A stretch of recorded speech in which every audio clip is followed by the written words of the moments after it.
All right, can everyone hear me? Hello, everyone. Thank you so much for joining us here today.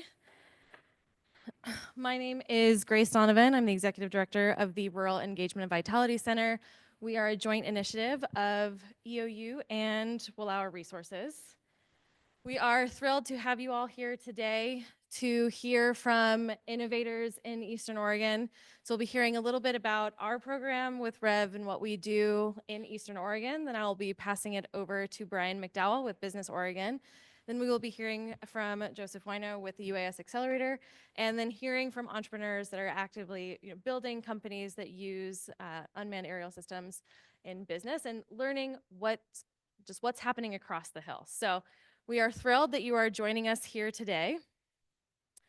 And then at the very end, we will have breakout sessions. So if you want to have a more in-depth conversation with the entrepreneurs that you hear present, we will have breakout rooms down the hall, and then we will close out with a reception. We'll have some light refreshments and drinks to share. So please stick around till the very end. So a little bit about the Rural Engagement and Vitality Center. We were created with the express purpose to create vibrant and prosperous communities in Eastern Oregon. Eastern Oregon is a very big region. There's not the greatest population density here, and as such, a lot of our communities are very capacity constrained. I know I grew up in Wallowa County, and I, for many years, thought, oh, if I'm going to have the life that I want and the career that I want, I have to go elsewhere to find it. And now that I have come back many years later, I am so excited and encouraged by what I see happening in this region, the innovation that's taking place that I didn't necessarily see when I was in high school or in college. I'm very, very encouraged, and a big part of what we do at the Rev Center is to connect projects and community needs with faculty members and with students so that students are working in projects that directly address a community need, whether that is land use planning, whether that is working on childcare. And one of our latest initiatives is the Oregon Frontier Innovation Hub. So we are also actively working with businesses that are innovating and growing and creating jobs in the region. Because really all of this comes back to how do we ensure that our youth see a future for themselves in this region. We had the privilege of being featured in a national publication focusing on the work that we do that again is connecting communities with the resources and assets present at institutions of higher education like EOU with those community projects, because it's just a huge piece of how do you build a career path for yourself. When I was growing up here, I didn't always see those opportunities because I wasn't necessarily getting connected with them. And a lot of that is happenstance, but there's a lot of people that are working very intentionally to connect the talent that we have here in Eastern Oregon, the talent that we have here at EOU with cutting edge job opportunities. And so really excited to have you all here today to learn more about what some of those opportunities are here in Eastern Oregon and learn more about movers and shakers in our little corner of the state. And one of the initiatives that I also wanted to focus on is, as I mentioned earlier, the Oregon Frontier Innovation Hub. So this is thanks to funding from Business Oregon. We are working with entrepreneurs and innovators all across pretty much half of the state. And we have other representatives from other regional hubs here today. We have Jacob from the Mid-Columbia Innovation Hub, which you see up there on the Columbia Gorge. And it's right there in the back. Glad to have you here, Jacob. And it's been really encouraging. I spent 10 years of my career working in entrepreneurship all over the world. I spent a lot of time in Chile and then also in Detroit, Michigan, working with entrepreneurs that were building businesses, growing really, really big businesses, and creating jobs and really shifting the narrative around their countries, their regions. I think often when you think of Detroit, you think of Rust Belt, depressed, right? Not a lot happening, but entrepreneurship in so many ways changes the narratives around place. And when a company is started from a small community or a community that might not have the reputation that it wants, or it can really create a strong sense of pride, not only like throughout the entire community. So to give you an example, when I was working in Chile, it's a pretty small country, only 15 million people. It's known for mountains and being very skinny, but there's a mentality that I sometimes see here in Eastern Oregon too, where we have a little bit of a chip on our shoulder. You're maybe not recognized by the west side of the state. That's a pretty common narrative that we hear. And when I was working down there, there was a company that started, they developed a vegan mayonnaise. And if you know anything about Chile, they love mayonnaise, and no one is vegan. And they captured 15% of a very mayonnaise heavy, we love to eat meat market. And now they have investment from Jeff Bezos and are distributed in Whole Foods all around the world. And they are the first unicorn company of that nation. And it has really, really transformed how people think about that. When they see that brand of mayonnaise on the shelf, they say, hey, that's a Chilean thing. And so I am just really excited about the future of the Frontier Oregon Innovation Hub, as well as what the UAS Accelerator range is doing for what will happen in a few years' time. Say, hey, that started in Eastern Oregon, or that business is working here in Eastern Oregon. So we serve all 10 Eastern Oregon counties that are listed here. There's some really, really encouraging and exciting innovation that's happening in this region. I could talk for way longer on that, but if you are interested in learning more about the services and support that we provide, or even some of the innovators that are building businesses in Eastern Oregon, I would encourage you to talk to Carter Goodell, who's our entrepreneur ecosystem builder. He's raising his cup of coffee there in the back. So during the breakout sessions or during the reception, if you're interested in talking to him about that, please go ahead and approach. He's very friendly. And we also I'll be passing the mic over to Brian McDowell, who's the regional representative for Business Oregon, because none of what we do with the Oregon Frontier Innovation Hub and what the UAS Accelerator range is doing would be possible without a lot of funding from the state saying, hey, we want to see great things happen all across the state, and in particular, Eastern Oregon. So with that, I will hand it over to Brian.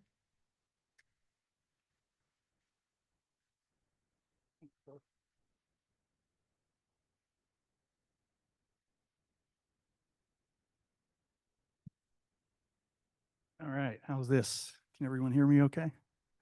All right. Well, welcome again. It's great to be here. Great to see all of you and see all this interest for UAS.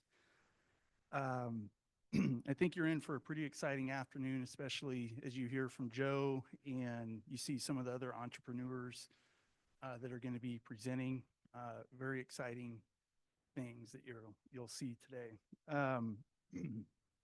So as exciting as the unmanned aerial vehicle or systems field is, you might be surprised to know that the original system or original vehicle started almost 110 years ago. And that was for the United States military during World War I, when vehicles were first developed for primarily target practice and then a little bit of surveillance. So it's kind of a resurgence in innovation, but well established. So there's also multiple industries and high use cases for each of those industries. You're only going to see or the whole afternoon, you'll only see a sliver of what's going on right now. But for example, in agriculture, looking at things that monitor crop health, manage irrigation, plant seeds, reduce labor costs. So a lot of opportunity there. Filmmaking, it's another one that people may not think of immediately, but capturing aerial shots and doing other things that you can't do otherwise, and enhancing that storytelling and that creativity in those areas, that's a big deal. Disaster management. I'm on the Union County Search and Rescue here locally, and I've also helped with the federal side with FEMA and some different things. And drones are used a lot for search and rescue, going out and validating different conditions or positions. You can look at identifying things much sooner, much quicker than you could otherwise. And then defense, as I mentioned, really familiar with that too. I was in the Marine Corps for roughly 10 years in support of the Marines, and then the Joint Special Operations Command for the last 5 or 6 years. We use drones quite a bit, or unmanned aerial systems, for intelligence, surveillance, reconnaissance, all kinds of stuff there, payload delivery, and then also expanding the mission set or what's capable for folks on the ground can be a very big multiplier. So that's just an example of 4 industries, and there's more. So something to think about, and you'll all learn about this afternoon. But I wanted to just spend the next few minutes addressing a few questions that I think a lot of you may be entertaining, or you may ask yourself now or at some point. And these are rhetorical, so I don't need you to actually answer them. But, is anyone potentially undecided about their major or trying to determine what they're still going to specialize in? Or saying things, is anybody like that? What job options are available once you graduate? What business opportunities are available? Again, you'll see some great ideas later today. But thinking about that, what can you earn? I mean, you're spending money, borrowing money, that kind of stuff, like you should, getting a good education. But what's available when you get out of here, or even while you're still here studying. And I would say this is a little more in the recent 10 or 15 years that people are more concerned with this, but what kind of impact can you have, right? I mean, like, we all need to earn money, and we all need to build families and do what we're going to do, but in your professional career, like, what impact are you going to make to the world, to the industry, to yourself? Like, in this industry, I believe you have a lot of opportunities for that. So obviously I can't cover these in detail. I only have about another 6-7 minutes. So I'm just going to provide some basic information on a few 4 points. So the first is around that identifying a specialization or major early, or as soon as you can. First benefit there is just graduating earlier. So, I mean, if you can graduate in 4 years versus 5, 5.5, or 6 years, or 3 years, or 3.5 years, that can add up. I mean, because you might be spending somewhere around $3,000 to $4,000 plus room and board per year, right? So you can cut a year off of that, or a year and a half off. That's good.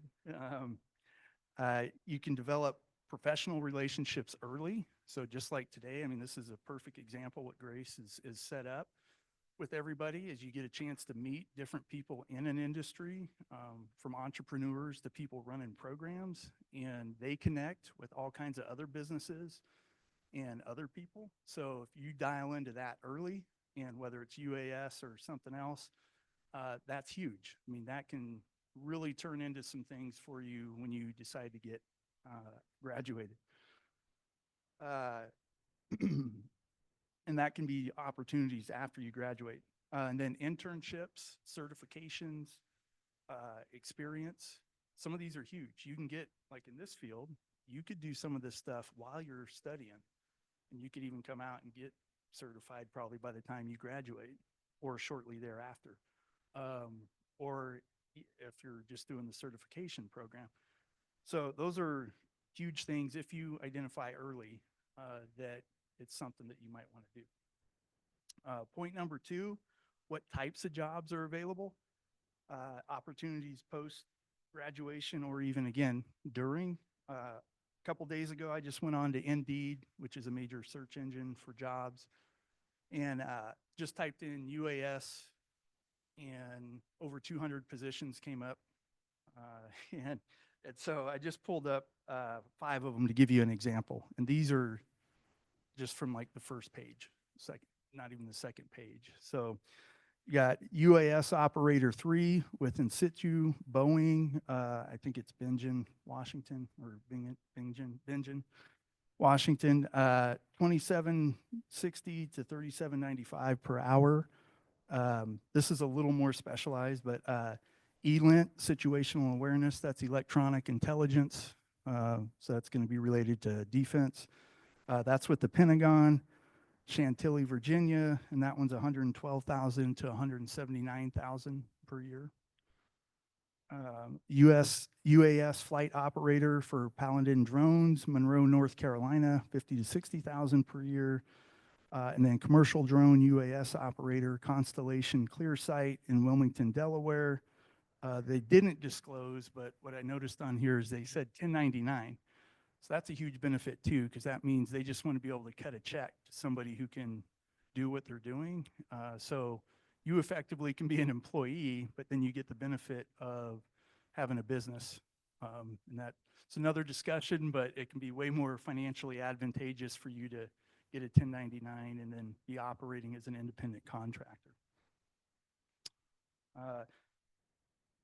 Another point is the Oregon Air and Army National Guard. I just learned last year about all the benefits they have and the experiences you can get in.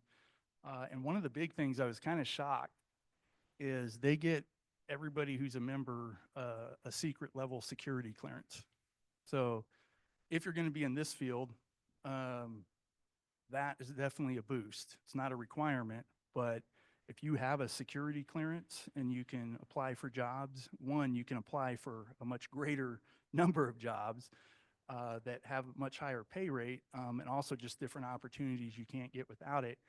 But there's also commercial stuff, there's defense contracting, all this kind of stuff. But it can also apply to other fields. But anyway, that was huge. And they also have positions that are related to UAS type stuff. And so that's something to not overlook either. Take a look at that. And then lastly, under this point, just thinking about supplementary type stuff. This may not be a major career thing for you, but you could get good enough where it's a really good hobby. And it can pay you well. A lot of stuff can be done part-time, can be done remote. So if you're graduating, going into a different area, you're in computer science, you're in other stuff, it's a neat field that compensates well, has huge need, allows for a lot of creativity. So you might consider it that way also, that even if it's not going to be your primary field, there might be something there. And then more comments here, but I'll just mention when it comes to making an impact, there's two things that, because it's kind of in the news right now, and there's been a lot of stuff happening with war and potentially peace. Here's two examples of how you could contribute to a significant effort. So first, on the defense side, if you're enabling these systems that are used for intelligence, surveillance, reconnaissance, payload deployment, precise targeting, you're actually helping minimize collateral damage, right? Because that's better. You can shorten the time of the overall conflict. And this is for both sides, not just us here, but just people involved in the conflict. And you can also be more cost effective. And then on the peace side, I was with a precursor organization.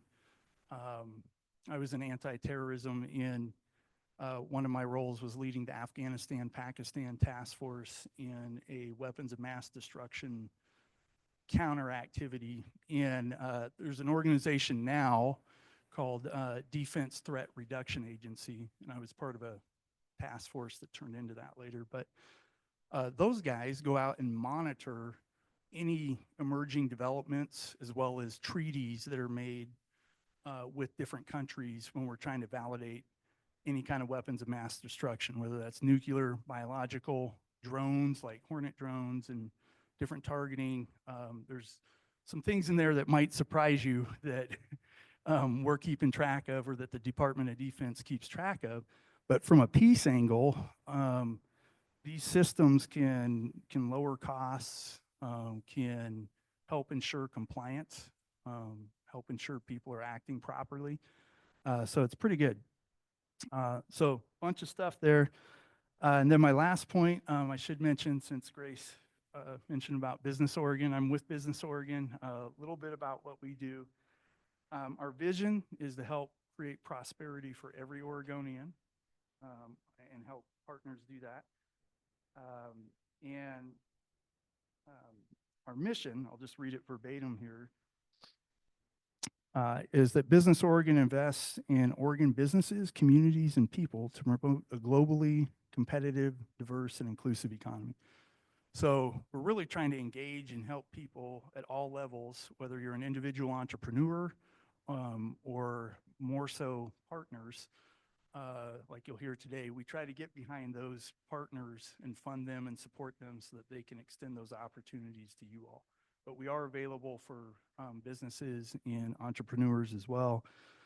And I'll just kind of here, if you're interested and you want more information, we have a lot of programs that are available. Right here for Eastern Oregon, I cover Baker, Union, and Wallowa counties, which is Region 11. Ryan there covers 10A, and then Feather covers 10B. We're all online, and we're happy to answer questions. Ryan actually, he couldn't be here today, but he actually oversees the Business Oregon support effort to UAS activities. He's in another meeting that he couldn't come to, but so we're here for you. I know that was a lot of information. I'll stop there.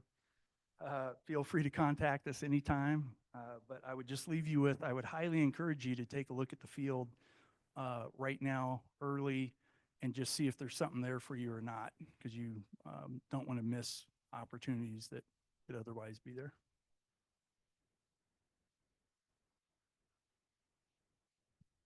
All right.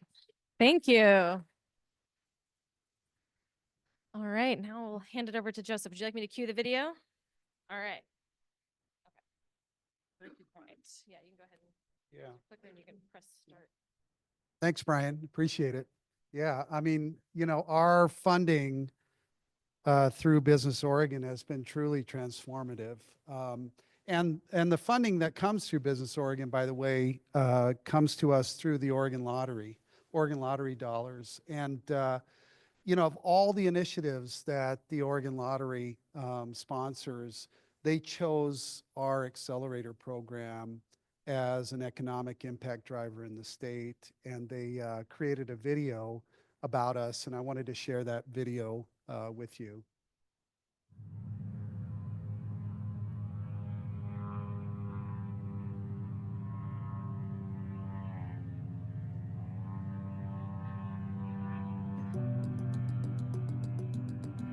The first time I went out just onto the range and saw everything that was up here, it was really mind-blowing how much is happening.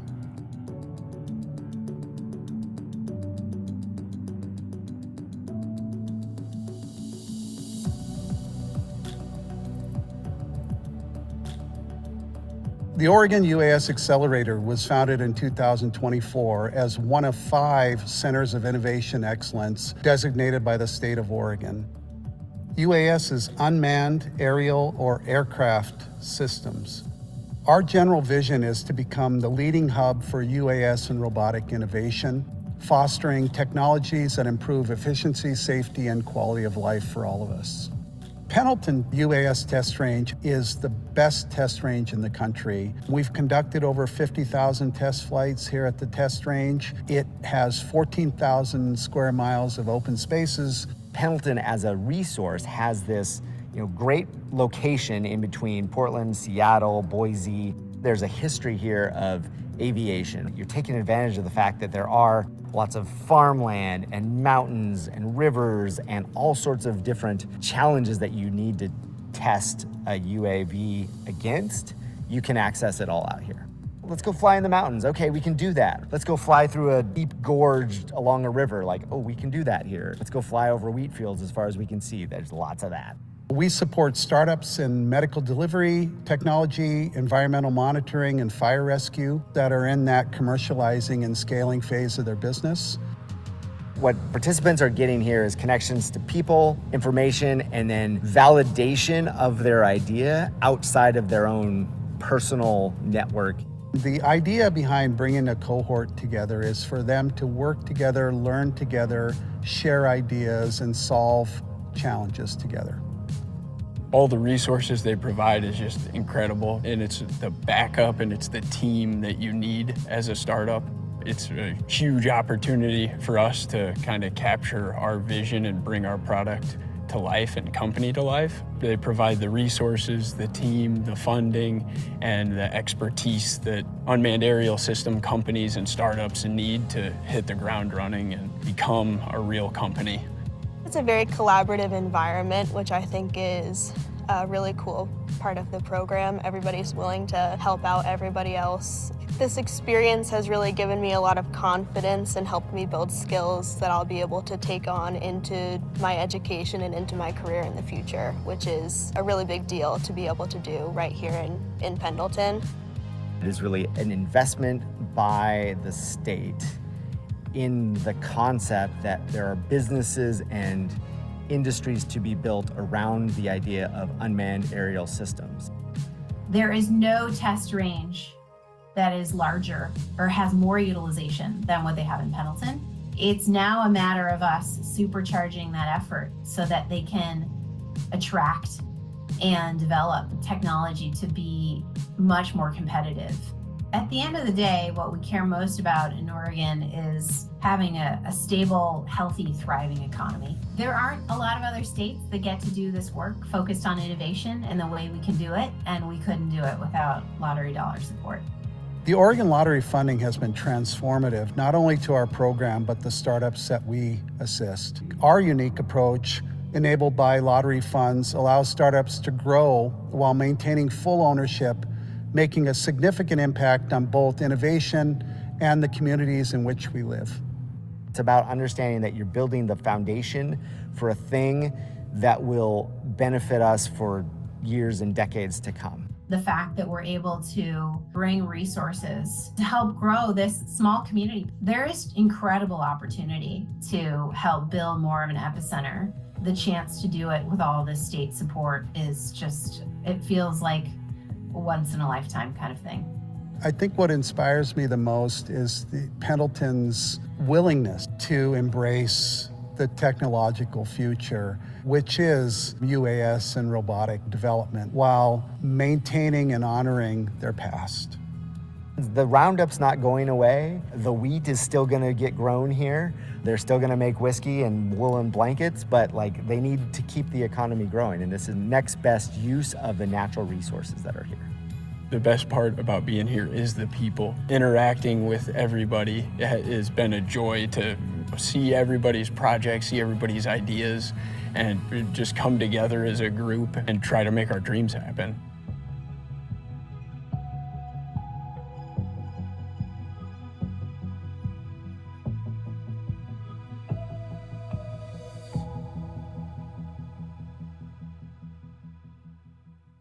Well, now that you know who we are and what we do, that's my presentation.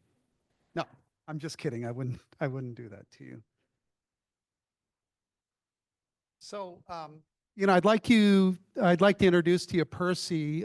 She is our mascot, Pegasus. When I first arrived here from New York City, of all places, Midtown Manhattan, to become the executive director of this position, the logo for the Oregon UAS Accelerator was the state of Oregon with a drone flying in front of it. And I thought to myself, well, it's kind of obvious, but maybe there's more to the story than that. So we thought that the Pegasus would really be a more indicative of who we are and what we do, in that a Pegasus is just as nimble in the air as she is on the ground. And we are very deliberate about how we designed the forelegs and the hind legs of Percy. The forelegs really represent where we are today in terms of a lot of the combustion propulsion that we see in the industry. But where we see the industry going is really indicative in her hind legs, which is the electrification of the industry. Much of what we do or what we're seeing involves some type of electric propulsion. And so, what I'm really here to talk about is unleashing potential. And, those are kind of big words, maybe a little bit cliche, maybe something that you all would hear at your commencement speech, go forward and unleash potential, but let me try to unpack those words a little bit as they relate to who we are and what we do at the Accelerator. But before I do that, I really would love to start out by asking all of you, how many of you have watched the original Marvel movie X-Men? You know, the one with, you know, Storm and Cyclops and Wolverine and you know, but if you haven't watched that movie in a while, watch it again, because it really is a great example of unleashing positive potential. Let me explain. And so the movie is about a quirky old guy. His name is Charles Xavier. Some people call him Professor X. And he's on this never-ending quest to find individuals who have these special abilities and skills that, if refined, that's the important part, if refined, will change the world as we know it. It's much like being a student at Eastern Oregon University. Your staff, your faculty realize that you are special individuals. They just know that you need refinement. If refined, you could be the ones who change the world. So Professor X is in this never-ending journey to find these individuals. He provides them with funding, he provides them with coaching, he provides them with mentoring, he provides them with a roof above their head, all in an effort to give them the very best chance at success, just like you do here at the university. He has a school. The school is in the middle of nowhere, probably for a good reason. We don't want Cyclops to be taking off his sunglasses and burning the street down, right? So our accelerator is entirely grant funded. We get very generous funds on a biennial basis from Business Oregon by way of the Oregon Lottery.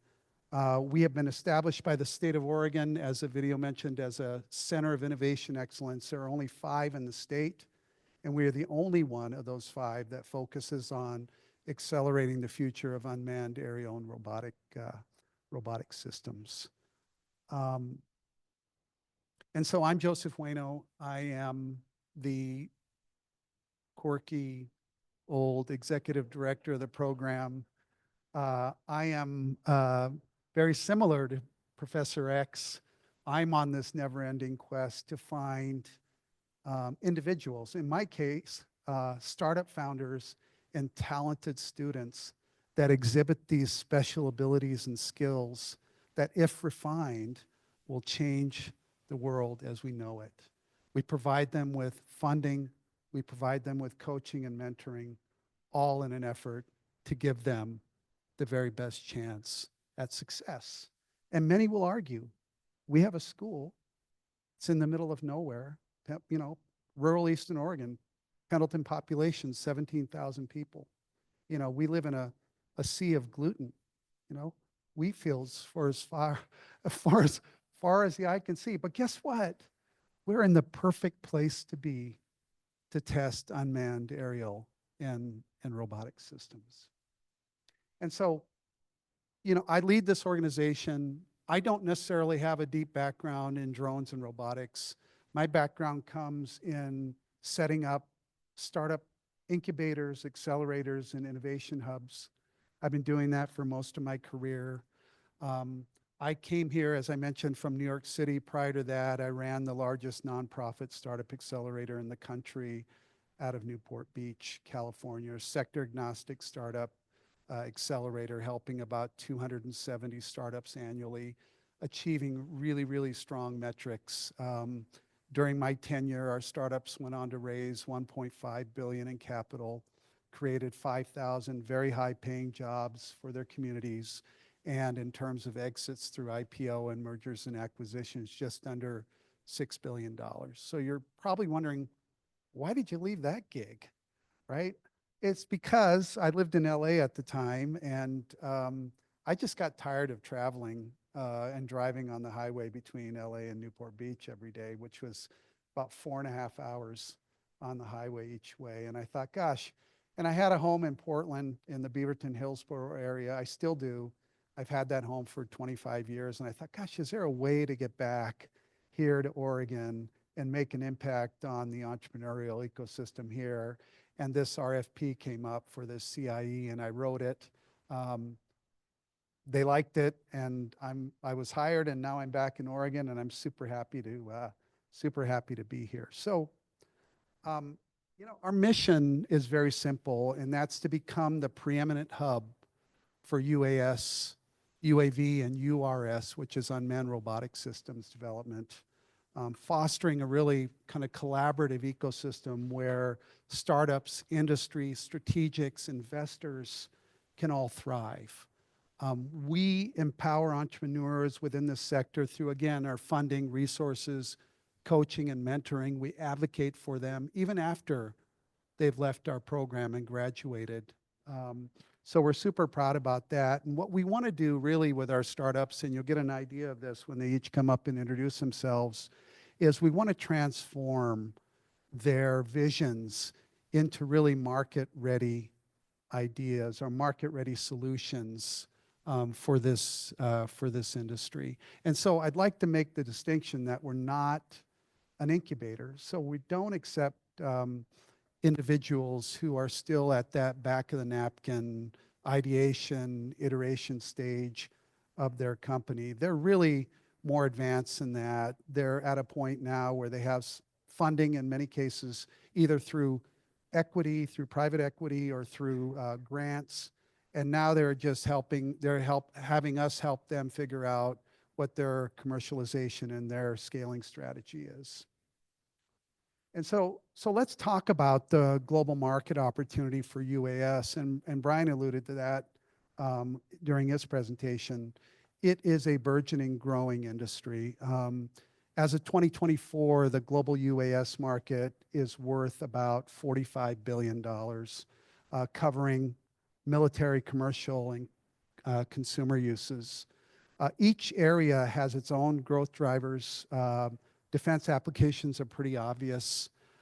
Civil or commercial applications include, you know, everything from public works, energy, infrastructure, law enforcement, kind of all of the above, disaster response, environmental monitoring, consumer applications, as Brian mentioned, real estate. There's probably not a movie that you've watched that doesn't have some type of drone footage in it nowadays.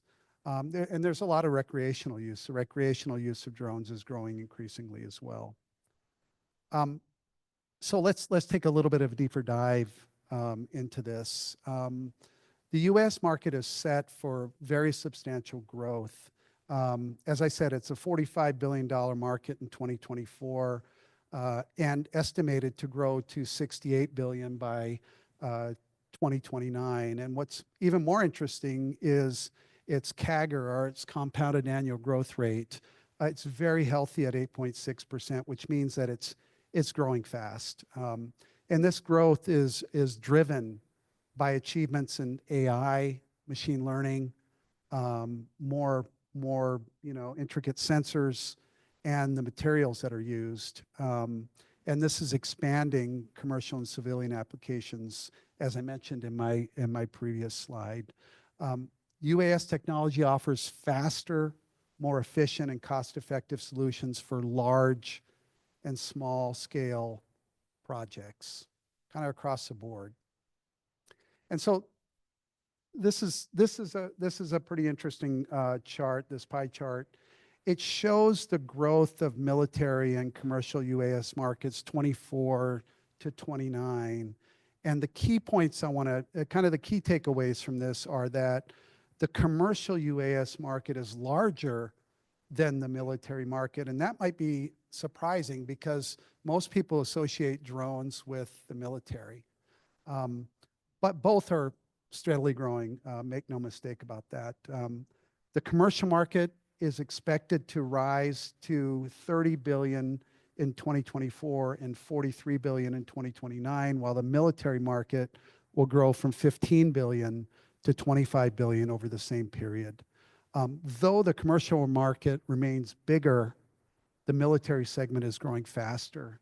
And that's for a number of reasons, but primarily the military use of UAV and UAS aren't encumbered by FAA regulation and compliance requirements.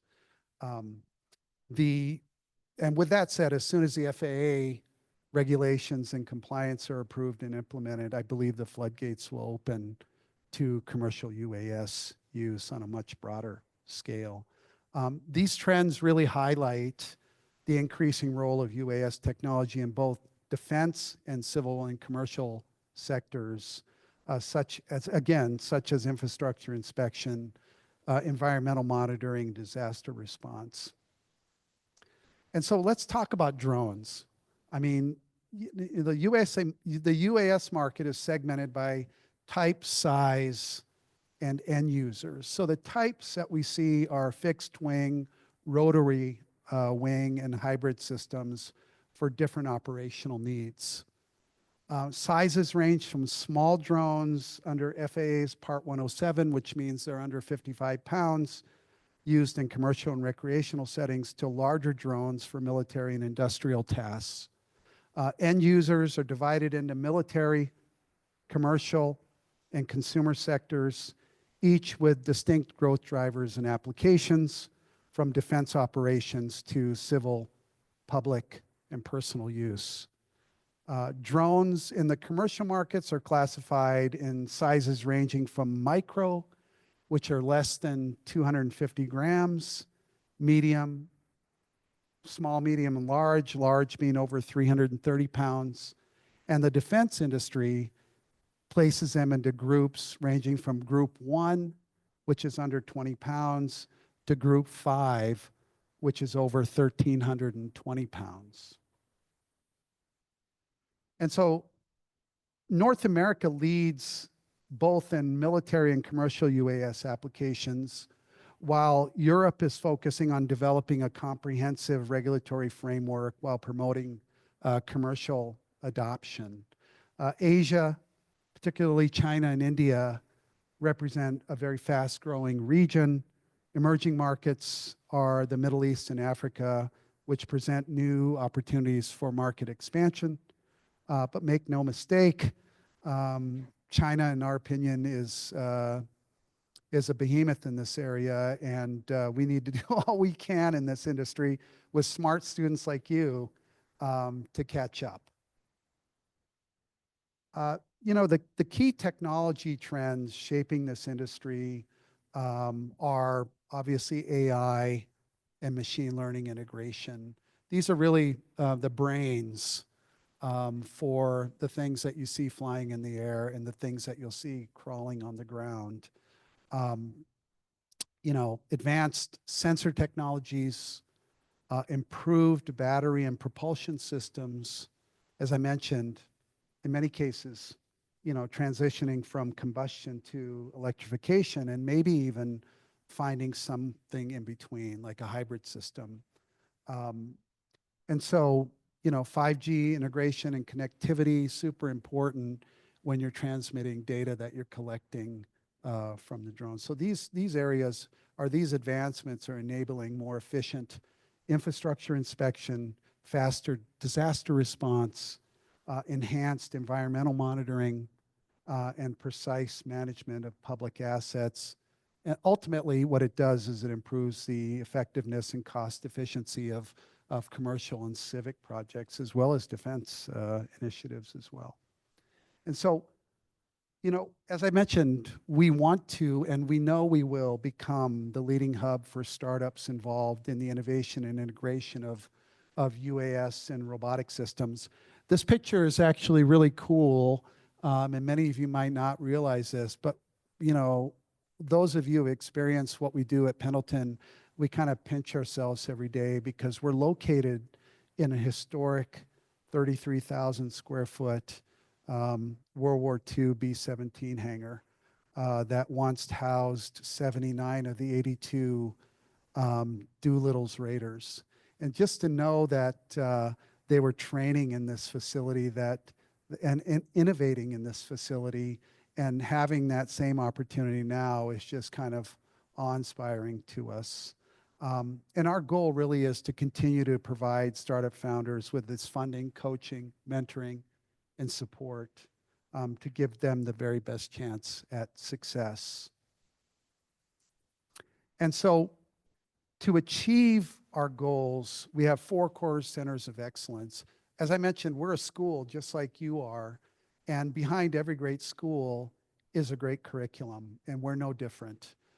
So what we know is that the founders that come to us are generally come to us from very focused academic backgrounds. Many of them are STEM or STEAM.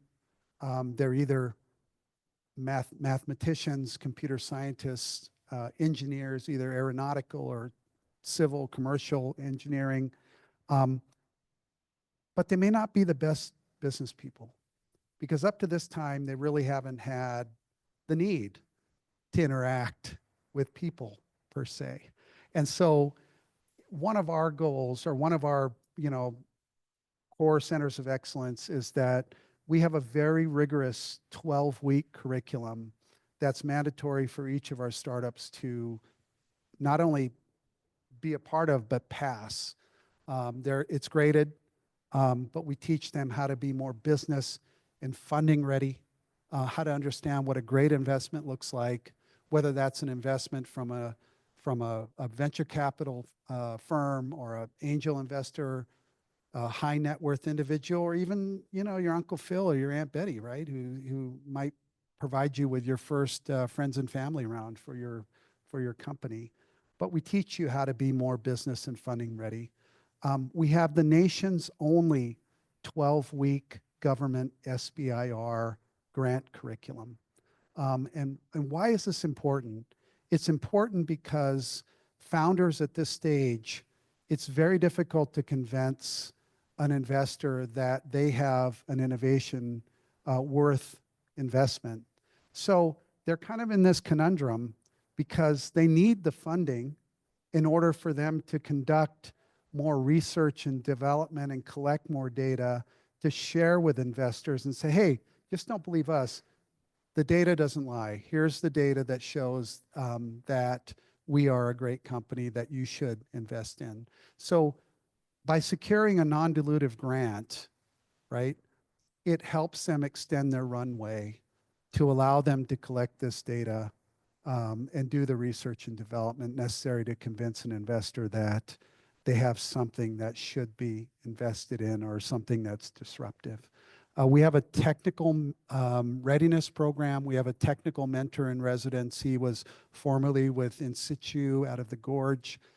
He's responsible for assembling this pool of technical mentors, veteran technical mentors from the industry. We probably have 30 that volunteer their time to work with each of our startup innovators to allow them to overcome a lot of the technical challenges that they have while they're a part of our program. And then, of course, we leverage the tremendous capabilities of the test range, which are outlined in the video. And I will say, let me just go back a slide. What's exciting about this opportunity for students of EOU that want to participate in our paid internship program is that you will actually be asked to go through the same curriculum as our startup founders. And so our belief is that when our startups emerge from our program, they are much better than when they arrived. And we hope that our students as well that are part of our internship program that go through our curriculum will emerge from the program one step ahead of other students who may not have taken that leap of faith and joined our program. And so what do our startup innovators get? Well, we probably have one of the most impactful pass-through grant awards in the state of Oregon. I'm sure it's in the state of Oregon, if not in the Pacific Northwest. It's an over $165,000 combined value grant award. And so they get $40,000 in non-dilutive cash. In addition to that, they get numerous in-kind services, including, I'll just pull out a few, $75,000 of free test flight time on the test range, which amounts to about 6 months of free flight test time. You'll see here that they have that they get paid internship support, and so on average, we do have 2 cohorts that we support a year.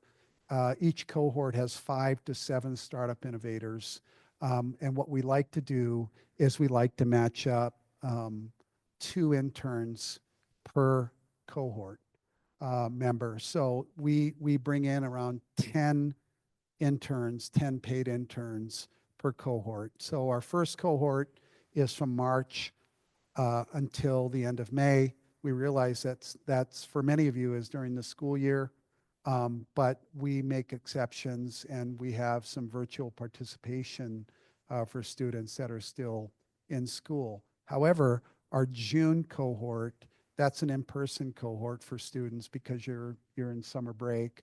That's from June, mid-June until the beginning of September.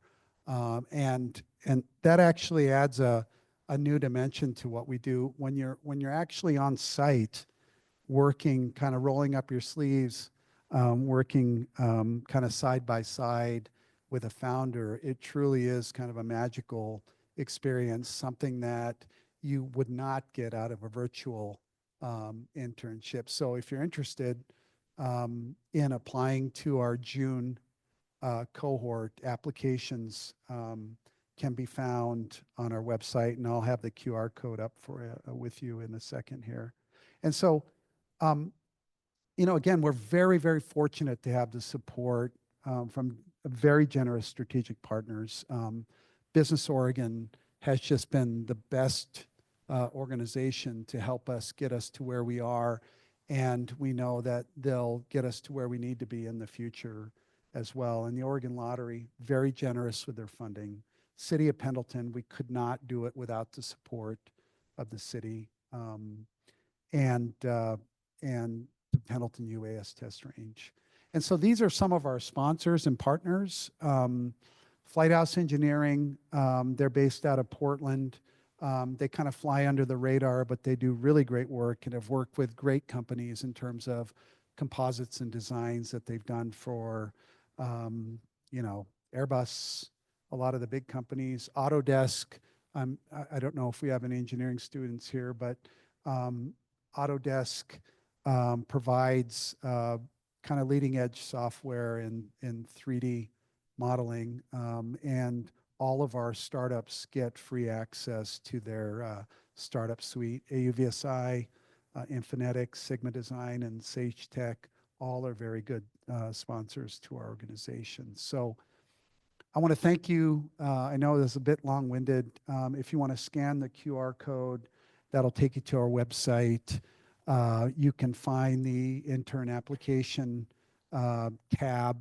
Please click the tab, read, and if you're interested, we would encourage you to apply right away. So thank you. I'm looking forward to the breakout sessions and having you ask us more detailed questions.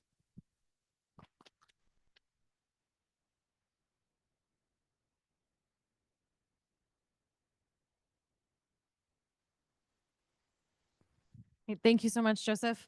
So as Joseph mentioned, there are internship opportunities available, so please take advantage of the breakout sessions and the networking hour that we'll have at the conclusion to ask some additional questions about that. And now we are very pleased to hear from the current entrepreneurs in the cohort at the UAS Accelerator. So we'll be asking the entrepreneurs to come up and share briefly, around 5 minutes, about their company. And to kick it off will be 3 Autonomy. It's in alphabetical order, so I think you guys will know. Here, one slide. That's it. Oh, perfect. Thank you. Yeah. Good afternoon. Thanks for being here. Thank you, Grace and Brian, for organizing this event and your contributions to the program. And Joseph, thank you very much for your efforts to start this program. It's an absolute privilege to be here. We can get a round of applause for Joseph here.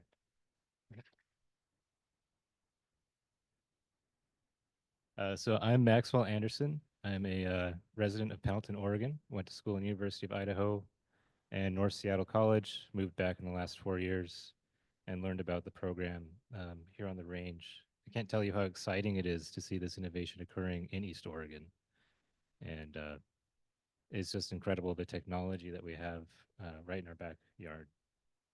So speaking of that technology, I'm a single member LLC, and I am aiming to develop NDAA compliant utility quadrotor platforms for American innovators and companies to provide affordable compliant solutions to get them in the air and keep them in the air.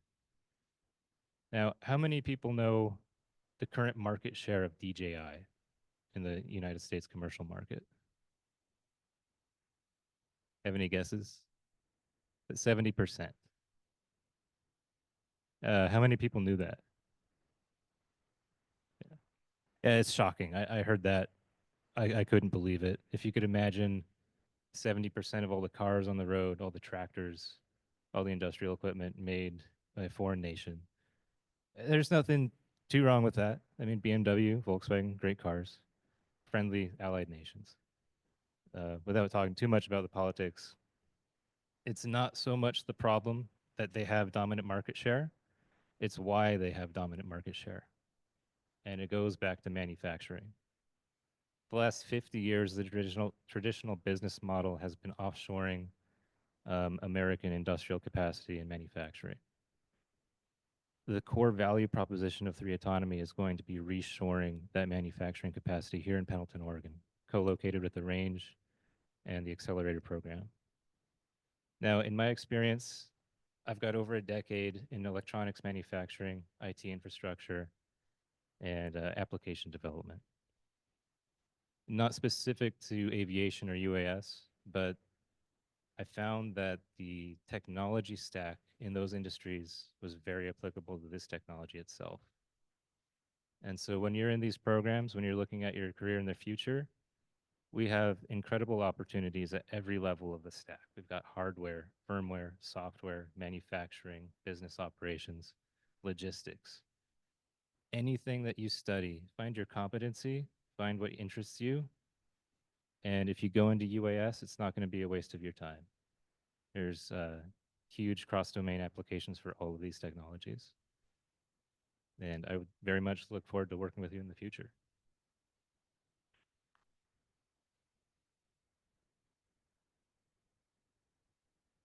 Thank you very much. All right, and up next, Exhibitor Airworks. Testing, so y'all can hear me.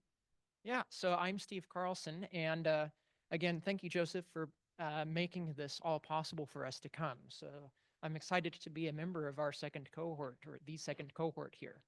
So again, I'm Steve Carlson, and I'm actually a PhD student. And as Joseph was saying, I'm probably on that in the spectrum of businessman versus technologist. I'm on that technologist side, where as a PhD student, I'm at University of Nevada, Reno, where I'm a 4th year PhD student right now. And I've been making aircraft like this in the preview picture. I do VTOLs. So just as a quick raise of hand, how many of you do remote controlled airplanes? Do I have any remote controlled airplane modelers? A few. I guess a few of you might own drones. How many of you own or operate a drone? Okay, I've got a few more hands. So I've been, for most of my adult life, working on VTOLs like this. But to recurse back down the conversation chain, I am excited to be taking all of the business development classes that we have here in the incubator or accelerator. So as to what I'm actually doing, so the picture might give you some hints. So I have a VTOL there, which is an airplane that can take off and land vertically, or vertical takeoff and landing. And you might notice there I have 2 propellers on the front. Those can tilt. They can point up or point forward, just like the V-22 Osprey. And then sort of clipped there, we have a picture of the tail motor, which just is stuck there just for lifting. So this is what I call the Mini Hawk. It's actually an open access design if you guys want to look up the files online and print your own if you have a 3D printer. But that was the first 2 years of my PhD making the Mini Hawk as a demonstrator for what I call migratory operation. So it has those black tiles on the wing, which are solar cells. That allows it to recharge itself. What I'm doing with my Accipiter Airworks single member LLC, just like Max, is I'm trying to put a drone anywhere on the planet. So that is to say, if there is a piece of the planet, a square inch of the planet, anywhere randomly in the Arctic, on the ocean, in the Sahara, or Australian outback, I want to make it possible for a drone to exist in that environment completely autonomously with no human intervention. To make an analogy, every drone out there that you can buy, DJI, remote controlled airplane, they all require a severe surgical operation or organ transplant every time you want to fly it, which is to take out the battery and put a new battery in. I'm trying to take the human out of the loop there and make it such that we can have vehicles that can operate on their own in the wild, and we solve that with the power system or power problem. And to be a little bit more specific for what I'm doing here in the incubator, I'll quickly give you sort of a story, maybe a bedtime story. Once upon a time in New Zealand, happening probably right now, there is a giant 12 to 16 pound bird called the albatross, the snowy or wandering albatross. When it opens its wings, it has a 10-foot wingspan. And it gets up in the morning, it takes off from the coast of New Zealand, and over the course of a few days, it makes it all the way to Chile, the waters off of Chile, where it gorges itself on octopus or other stuff floating there. And then over a few days, it makes its way all the way back to New Zealand, where it feeds its chick. I am trying to do that with what I'm building here at the Accelerator program. So I hope to have some good things happen with that, but I appreciate being here, and thank you all.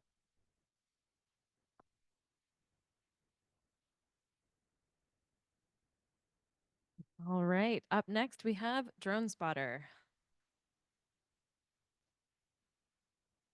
Thank you. Hey, everyone. I'm Eric Maglio. I'm a co-founder of Drone Spotter, which is a company focused on low-altitude airspace awareness specifically for drones. And the simplest way I can put that is we make sensors that detect and track drones, and then more importantly, software that makes that data useful.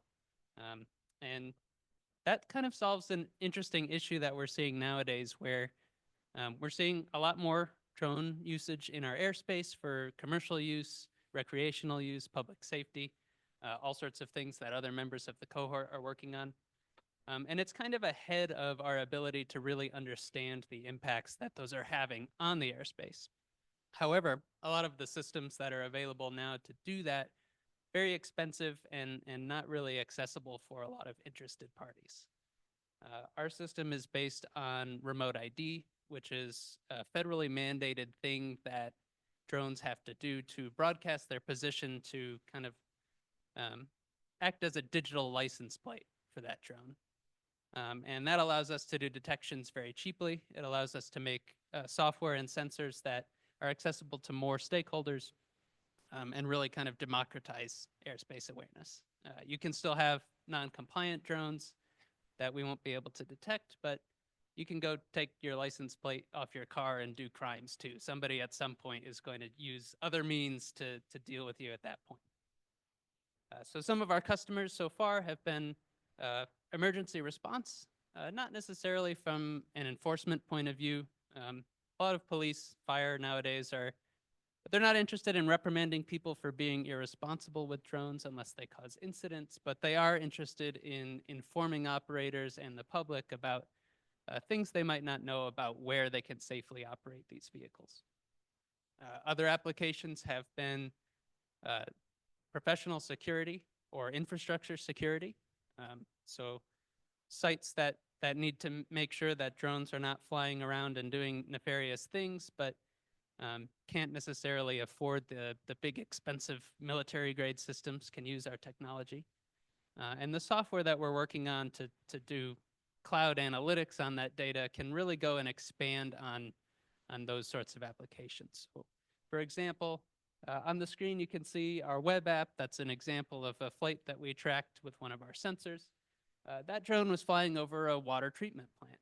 So you might be able to look at that and say, well, this might be, a tourist water treatment plant's in a cool area. Maybe they're just taking some pictures of the shoreline. But if you go back of the history of that drone, and if we've detected it elsewhere on our network, and all of their other flights for that drone are also other infrastructure facilities, then maybe this is a person that's collecting some data about American infrastructure that we want to keep track of. So I do want to emphasize that the software, the data analytics is really the product that we're focused on. And it's really an exciting time to be working on that sort of field of the industry.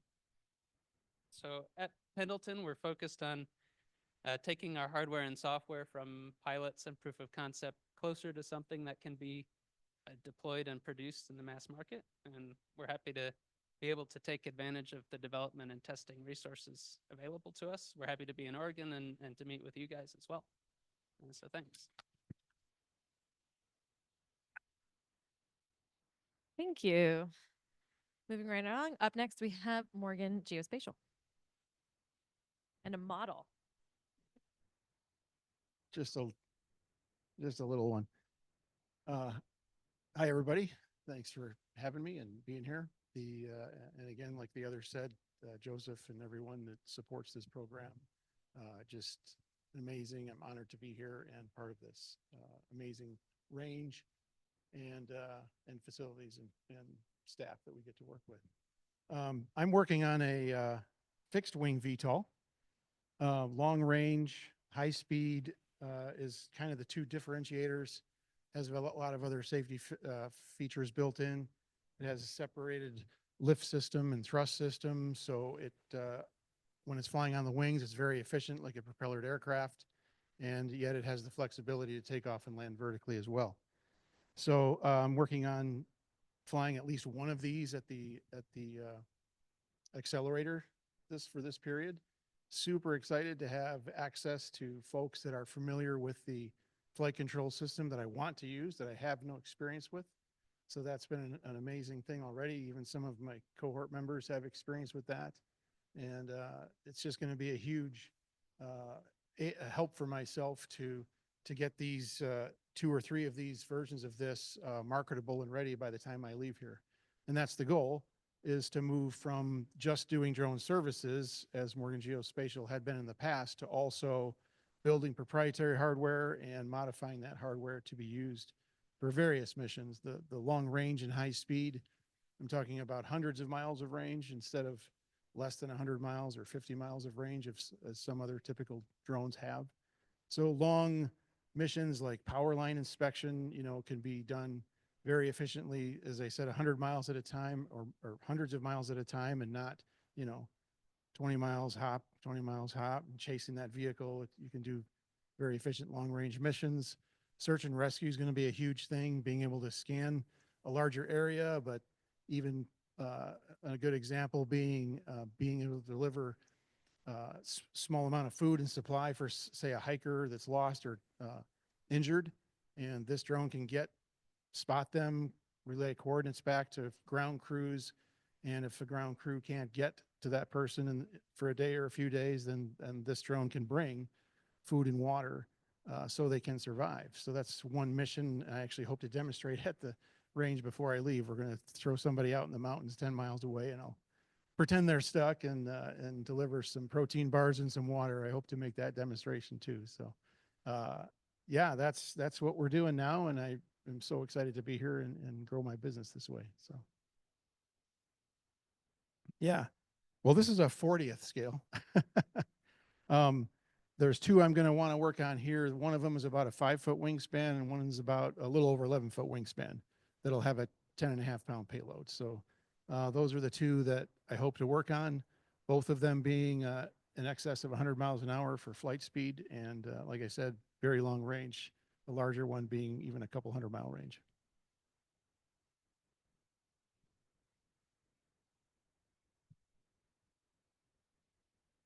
You know the drill. Hi, my name's Steven Spooner. I am a co-founder and director of operations for Ziz Defense Company. A little background about me. I also served, my brother McDowell over here, I was in the United States Marine Corps. But in the Marine Corps, I served as a critical skills operator for MARSOC, which is Marine Special Operations Command. Okay, in my time there, I served in various battlegrounds and combat zones, but question I have for you guys is, how much money, a dollar figure, would you put on your own life? Well, about a year ago today, my dollar figure was $200 that you could get from Walmart, Amazon, Best Buy, $200. And it was kind of heartbreaking, Took the whole personal level of war out of the figure. Here, I'm creating a system that will pretty much take the fight out of the sky. Okay. When I was in Ukraine in the Donbas regions, which is southern farmlands, It's really hard to hide. Fucking difficult, excuse my language. So I'm taking AI tracking, the acoustics, fusing it with LiDAR to be able to pinpoint accuracy to the centimeter. I can attach a weapon system onto my system, be able to take the fight out of the sky, and make sure it's personal again. I'm really looking forward to working with everybody here. Thank you guys very much for this opportunity. You too, Joseph. It's not a big opportunity that somebody without a high school, with only a high school diploma gets. I'm not very educated in the collegiate stature like my friends and cohort members here, but yeah, I'm really excited to get working. Trying to not really here for the dollar figure, but I'm here for the life amount. You know, any life that I can save with my system is, you know, the reason I'm here. Other than that, I don't really know what to say. I'm here for a short time, a good time, not a long time. But you know, thank you very much for everybody again.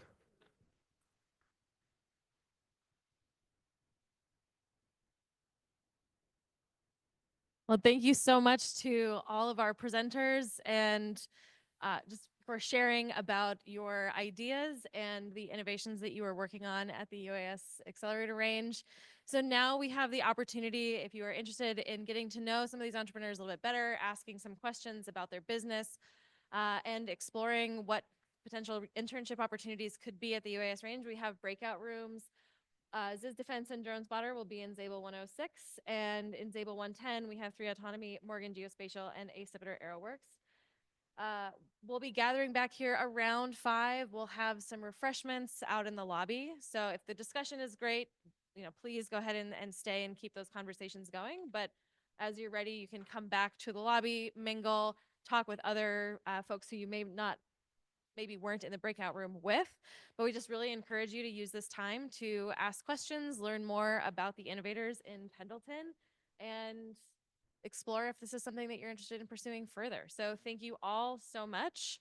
If you don't know where those rooms are, they are just down the hall and to the right, but we'll have people guiding you all there. So look forward to these conversations, and then we'll see you back here for some refreshments. Thank you, everyone.